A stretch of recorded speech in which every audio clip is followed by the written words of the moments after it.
कहानी कुछ इस प्रकार है कि एक दिन हजरत मोहम्मद सल्लल्लाहु अलैहि वसल्लम अपने सहाबियों के साथ बैठे थे। उसी समय उनके पास एक व्यक्ति आया और बोला, ऐ अल्लाह के रसूल, मुझे मौत के फरिश्ते के बारे में जानना है। रसूल अल्लाह सल्लल्लाहु अलैहि वसल्लम ने उस व्यक्ति की ओर देखकर कहा, अल्लाह ने अजराइल को हर जीव की आत्मा लेने के लिए नियुक्त किया है। जब कोई व्यक्ति मरता है तो अजराइल उसकी आत्मा को उसके शरीर से अलग कर लेते हैं और फिर उसे अल्लाह के पास पेश करते हैं। कहानी के अनुसार मौत का फरिश्ता बेहद अद्भुत शक्तियों से संपन्न है। अजराइल एक समय में कई लोगों की आत्मा निकाल सकते हैं और वो इस कार्य को अल्लाह के हुक्म से ही अंजाम देते हैं। अल्लाह ने उन्हें अपनी तरफ से विशेष शक्तियाँ दी हैं, जिससे वे दूर दूर तक फैले हुए सभी प्राणियों को देख सकते हैं और उनकी आत्मा को निकाल सकते हैं। एक बार एक व्यक्ति अल्लाह के रसूल के पास आया और पूछा, या रसूल अल्लाह, क्या मौत का फरिश्ता हर एक के पास व्यक्तिगत रूप से आते हैं? रसूल अल्लाह सल्लल्लाहु अलैहि वसल्लम ने कहा, हाँ, अजराइल हर इंसान की जिंदगी के आखिरी पलों में उनके पास आते हैं। वो एक बेहद दयालु फरिश्ता है और हर आत्मा को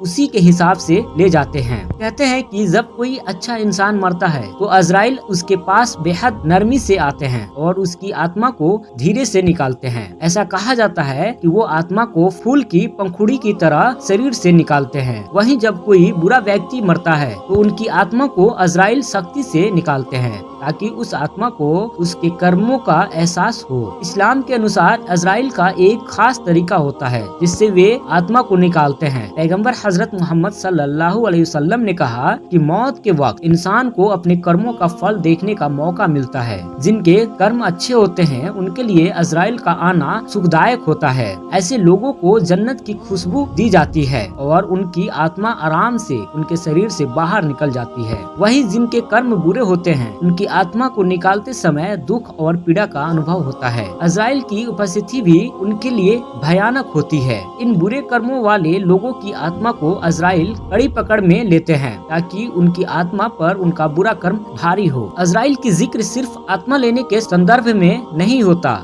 बल्कि उनकी उपस्थिति में इंसान के अच्छे और बुरे कर्मों का हिसाब भी होता है। इस्लामिक मान्यता के अनुसार इंसान के कर्मों का असर उसकी आत्मा पर पड़ता है और उसी के अनुसार मौत का फरिश्ता उसे उसकी मंजिल तक पहुंचाते हैं। रसूल अल्लाह सल्लल्लाहु अलैहि वसल्लम ने बताया कि मौत के बाद इंसान की आत्मा को उसके कर्मों के आधार पर पेश किया जाता है। अगर वो इंसान नेक है तो अजराइल उसकी आत्मा को बेहद इज्जत और सुकून के साथ निकालते हैं और उसे अल्लाह के सामने पेश करते हैं। मौत का फरिश्ता अजराइल का जिक्र इस्लामिक धार्मिक ग्रंथों में बहुत व्यापक रूप से आता है। अजराइल की उपस्थिति में इंसान को अपने जीवन की हकीकत और अल्लाह की ताकत का एहसास होता है। मौत का फरिश्ता एक ऐसी हकीकत है जो हर इंसान को एक न एक दिन महसूस होती है। इस्लाम के अनुसार मौत से कोई नहीं बच सकता और जब मौत का समय आता है तो अजराइल अपने काम को अंजाम देते हैं। मौत का फरिश्ता एक इस्लामी वास्तविकता का प्रतीक है। अजराइल का कार्य इस्लाम में एक महत्वपूर्ण और पवित्र कार्य माना जाता है। उनके कार्य को समझाना हमें याद दिलाता है कि हमें हमेशा अपने कर्मों की प्रति जागरूक रहना चाहिए ताकि जब मौत का फरिश्ता हमारे पास आए तो हमारी आत्मा को सुकून और राहत मिले। इस प्रकार यह कहानी हमें याद दिलाती है कि इंसान को अपने कर्मों को सुधारने की जरूरत है। उम्मीद है हमारी आज की वीडियो आपको अच्छी लगी होगी, तो इसे लाइक, शेयर और सब्सक्राइब जरूर कीजिएगा। मिलते हैं फिर अगले वीडियो में, तब तक के लिए अल्लाह हाफिज। अल्लाह आप सबको अपने हिफ्ज़-ओ-अमान में रखे।